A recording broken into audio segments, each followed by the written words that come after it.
Assalamualaikum warahmatullahi wabarakatuh. Sebelumnya perkenalkan nama saya Rima Revi Oktaviana dengan NIM 2210451112. Di sini saya akan menjelaskan materi terkait dengan sistem informasi geografis atau yang sering kita kenal dengan SIG. Pertama,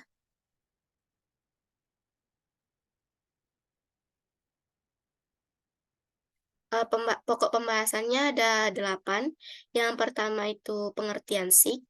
Yang kedua kegunaan SIG, yang ketiga komponen dalam SIG, yang keempat data SIG, yang kelima sumber data SIG, yang keenam konsep dasar kerja SIG, yang ketujuh tahapan proses SIG, yang kedelapan aplikasi SIG. Yang pertama itu pengertian SIG. Apa sih sistem informasi geografis itu? Sistem informasi geografis adalah suatu perangkat untuk melakukan koleksi, menyimpan, mengelola, menganalisis, dan menyajikan data spasial yang bergeoreferensi dengan berbasiskan teknologi komputer. Teknologi komputer yang mampu untuk memasukkan, menyusun, memanipulasi, dan menganalisis data serta menampilkannya sebagai suatu sistem informasi. Kegunaan SIG ada banyak, tapi yang umumnya ada 3. Yang pertama, melakukan query dan analisis. Yang kedua, membuat keputusan yang akurat. Yang ketiga, memproduksi peta.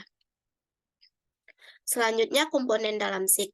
Komponen dalam SIG itu ada 4.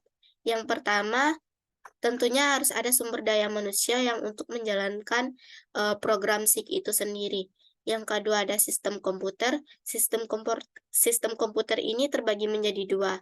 Yang pertama ada hardware, yang kedua ada software. Yang ketiga data. Data dalam SIG itu juga dibagi menjadi 2. Yang pertama data atribut, yang kedua data spasial.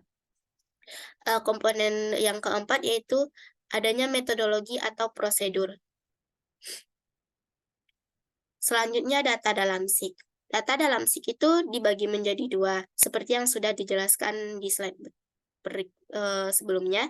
Yang pertama itu ada data spasial. Data spasial ini berkaitan dengan lokasi keruangan, umumnya berbentuk peta, globe, dan sebagainya, seperti yang kita lihat pada slide gambar PPT di atas. Yang kedua ada data atribut. Data atribut ini menjelaskan tentang keberadaan berbagai objek sebagai data spasial, umumnya berbentuk tabel, seperti BPS. Sumber data dalam SIG itu ada 5.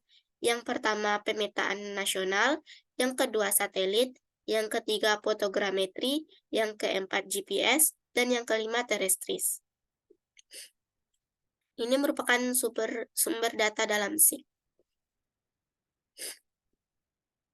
Selanjutnya format data SIG. Format data SIG itu ada 2. Yang pertama itu model data vektor. Model data vektor ini merupakan data rekaman dalam bentuk koordinat menggunakan titik, garis, dan poligon.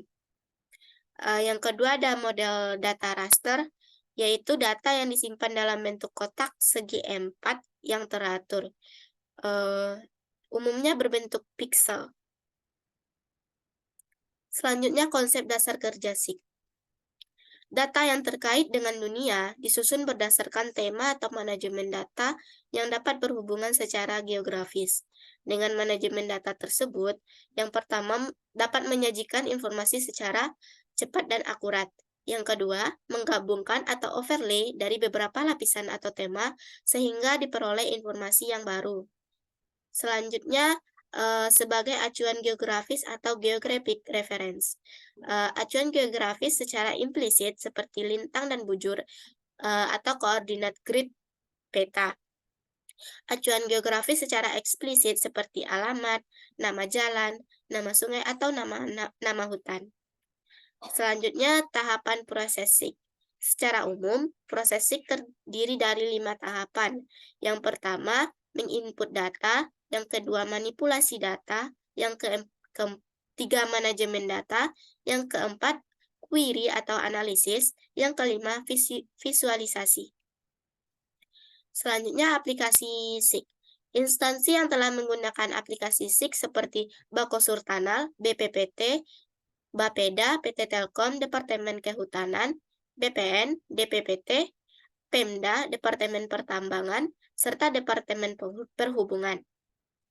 Contoh aplikasi dalam SIG yaitu yang pertama aplikasi SIG untuk tata ruang wilayah, yang kedua aplikasi SIG untuk manajemen pertambangan, yang ketiga aplikasi SIG untuk informasi pertanahan, yang keempat aplikasi SIG untuk utility atau Telkom dan PLN.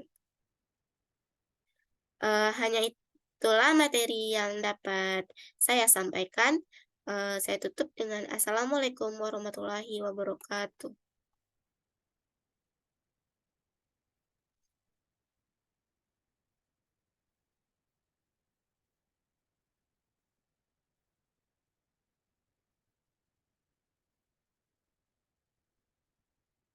Sebelumnya saya mau mengganti nama terlebih dahulu.